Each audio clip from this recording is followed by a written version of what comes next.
How to use Perplexity AI to compare sources.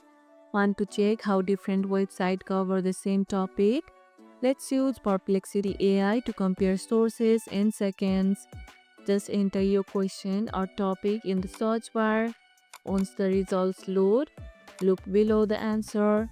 You'll see source links listed numerically.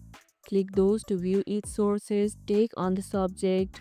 To go deeper, try typing a prompt like compare what BBC and CNN say about, or contrast views from academic and media sources. Perplexity will fetch and summarize each side clearly. Have you spotted any major differences in reporting before? Tell us in the comments below. Use the follow up feature to ask for clarification or bias analysis based on the sources shown. And that's how you can use Perplexity AI to compare sources. And if this video helped, hit the like button, share it, subscribe, and leave a comment. Thanks for watching, and I'll see you in the next one.